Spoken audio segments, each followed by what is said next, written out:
Bueno, en esta clase continuaremos con el capítulo 20 de la comunidad organizada. Ya estamos llegando casi al final del libro.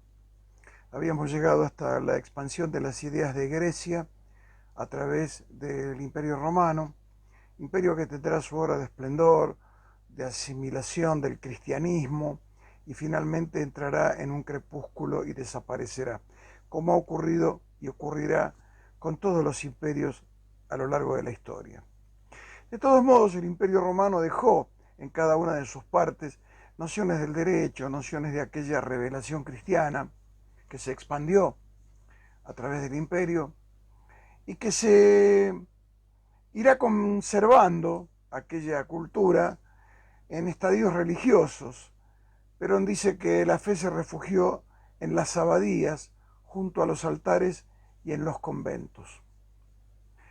Las nuevas naciones, que primero se constituirán en reinos y después se organizarán en modernos estados, serán formadas con un basamento jurídico, religioso y filosófico, con origen en Grecia y en Roma.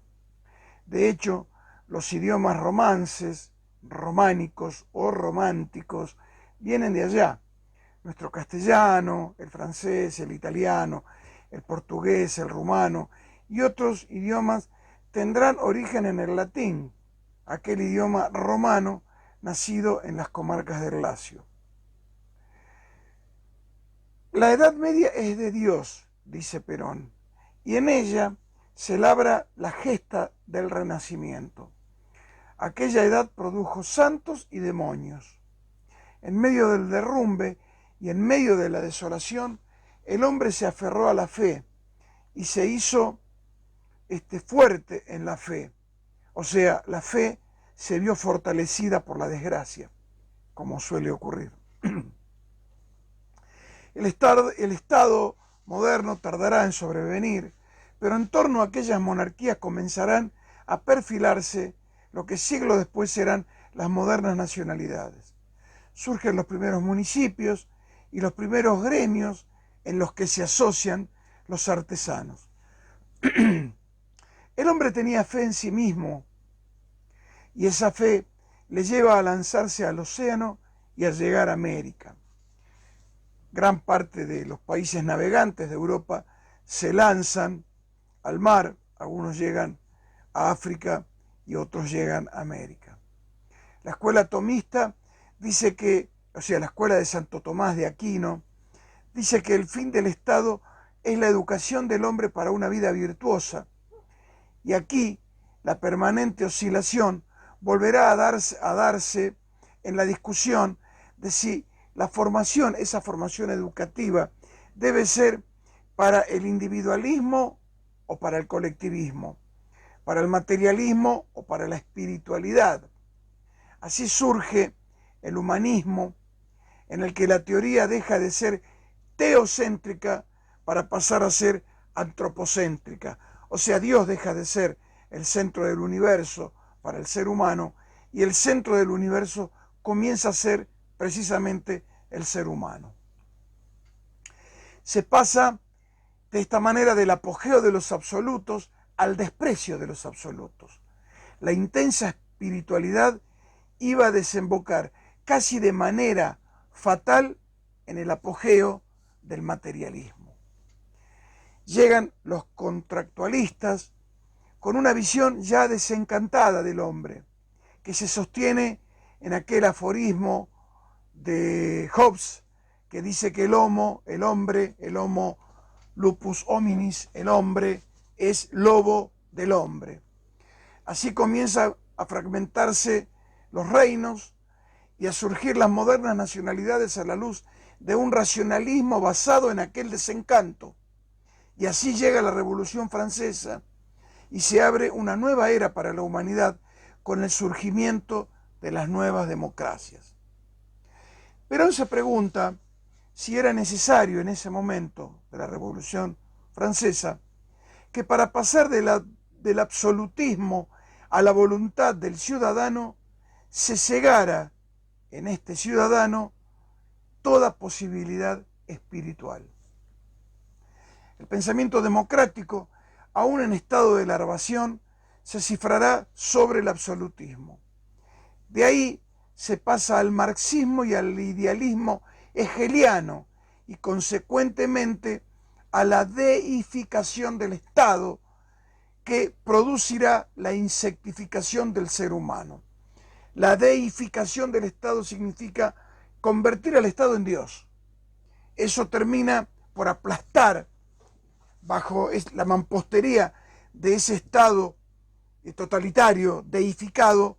El ser humano comienza a ser insectificado. En medio de estas dos manifestaciones de la estatización, se abren camino los principios liberales, dice Perón, que acentuando sobre el individualismo no podrán evitar la sucesión de dos guerras mundiales con las trágicas consecuencias conocidas. Pensemos algunas cosas. Las dos guerras mundiales del siglo XX fueron expresiones del capitalismo en expansión. El capitalismo liberal, encabezado por Inglaterra y Estados Unidos, el capitalismo marxista comunista, encabezado por la Unión Soviética, por Rusia y la Unión Soviética, y el capitalismo nacional socialista, al que se adscribió Japón, y el fascismo italiano, que son formas del capitalismo también.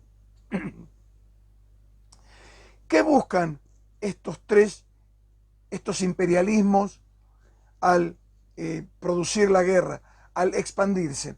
Buscan tres cosas, que son casi, se repiten a lo largo de la historia, lo que siempre se busca a través de las guerras. Primero, materias primas. Segundo, mano de obra barata. Y tercero, mercados. El capitalismo en expansión se expresó a través de objetivos materialistas. Eso fue a buscar en su expansión. Vuelve Perón en las postrimerías de este capítulo 21 a sostener que ante el fracaso de los extremos queda aún la potencialidad de la armonía y de la búsqueda del bien común. Las modernas democracias se desarrollarán cargando con serios defectos, pero nosotros creemos, dice Perón, que lo trascendental del pensamiento democrático está todavía en pie. La crisis de nuestros días es materialista. Hay demasiados deseos insatisfechos, porque la primera luz de la cultura moderna se ha esparcido sobre los derechos y no sobre las obligaciones. Se le ha revelado al ser humano lo que es bueno poseer más que el buen uso a darle a aquello que se posee. Pero este suceso era inevitable porque se estaba saliendo de una edad egoísta. Y aquí quisiera leerles algo textual que dice Perón en este capítulo y que es importante repasarlo. Es fácil de abordar porque aquí está en larvación lo que es la concepción del Estado para el peronismo.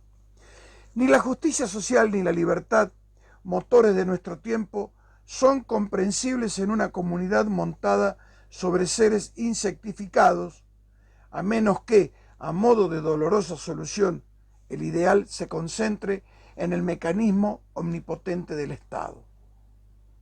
Nuestra comunidad, a la que debemos aspirar, es aquella donde la libertad y la responsabilidad son causa y efecto, en que exista una alegría de ser, fundada en la persuasión de la dignidad propia, una comunidad donde el individuo tenga realmente algo que ofrecer al bien general, algo que integrar y no solo su presencia muda y temerosa. En cierto modo, siguiendo el símil, equivale a liberar al centauro, restableciendo el equilibrio entre sus dos tendencias naturales. Si hubo épocas de exclusiva acentuación ideal y otras de acentuación material, la nuestra debe realizar sus ambiciosos fines nobles por la armonía.